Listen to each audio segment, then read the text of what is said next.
Oke baik, assalamualaikum warahmatullahi wabarakatuh, selamat siang teman-teman semua. Perkenalkan kami dari kelompok 7 akan mempresentasikan peran hidrometeorologi dalam memahami isu longsor. Selanjutnya kami akan memperkenalkan anggota dari kelompok kami, yang pertama ada Antonio Yohanes, Adafa dan Harmain, Keiko Mariza Ramadanti, Najma Fadila Muti, dan saya yang terakhir Riza Kurnia Sasabila Zermi Putri. Lalu di sini kami memiliki daftar isi yang akan kami bahas, yaitu ada bencana hidrometeorologi, macam bencana hidrometeorologi, bencana tanah longsor, tipe longsor, pengaruh hidrometeorologi terhadap longsor, proses terjadinya longsor, video animasi, dan ada kesimpulan. Oke, boleh dilanjut. Yang pertama itu ada bencana hidrometeorologi. Fenomena hidrometeorologis merupakan segala fenomena yang melibatkan parameter cuaca dan iklim. Contohnya ada hujan, suhu udara, angin, dan parameter lainnya.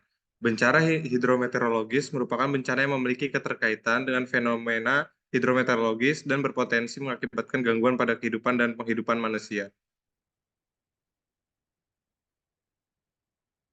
Macam bencana hidrometeorologi.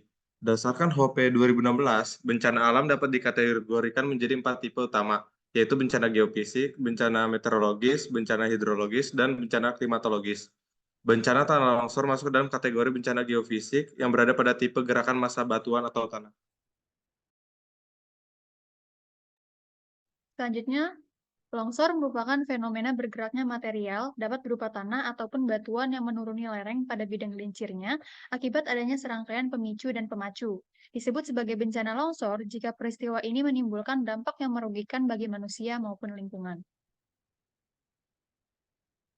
Di sini ada tipe longsor, berdasarkan geraknya dibagi menjadi jatuhan, rebahan, luncuran, sebaran, rayapan, aliran, dan kompleks, dan berdasarkan materialnya dibagi menjadi batuan, debris, dan juga tanah.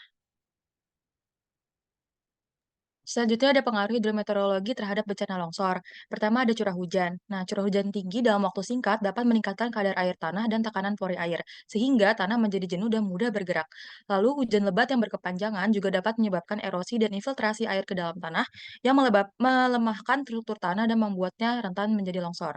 Lalu yang kedua ada intensitas hujan. Karena hujan deras dengan intensitas yang tinggi itu dapat menyebabkan aliran air permukaan yang deras, membawa material tanah dan bebatuan dan meningkatkan resiko longsor. Lalu ada pengaruh lainnya yang terjadi bencana longsor, pertama topografi.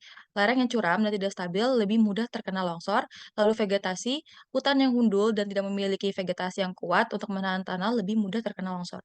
Dan yang terakhir, aktivitas manusia. Deforestasi atau pembangunan di lereng yang curam dan alih fungsi lahan dapat meningkatkan tingginya risiko terjadinya bencana longsor. Oke, boleh.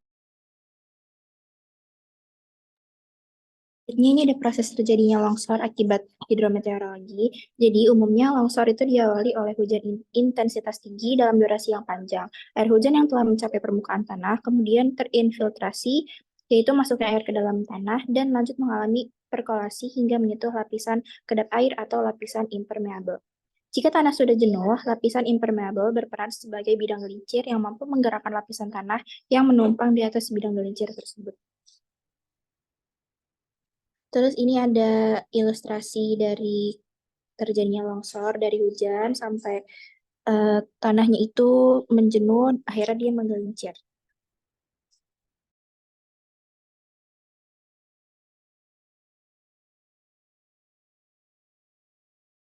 Kemudian di sini ada contoh kasus, yaitu terjadinya bencana longsor di Manado, Sulawesi Utara pada 15 Februari 2023.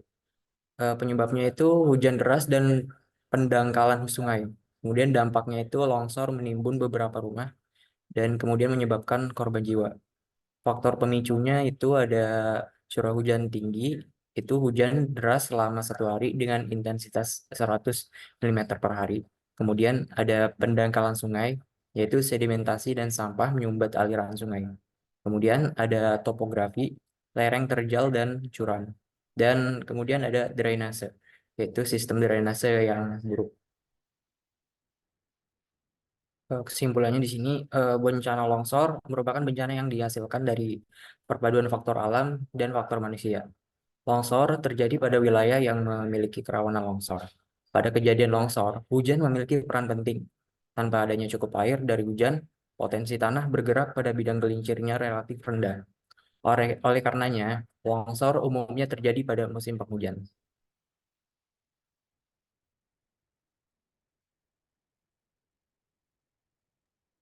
Oke, baik. Sekian presentasi dari kelompok 7. Terima kasih atas perhatiannya. Mohon maaf apabila ada kesalahan.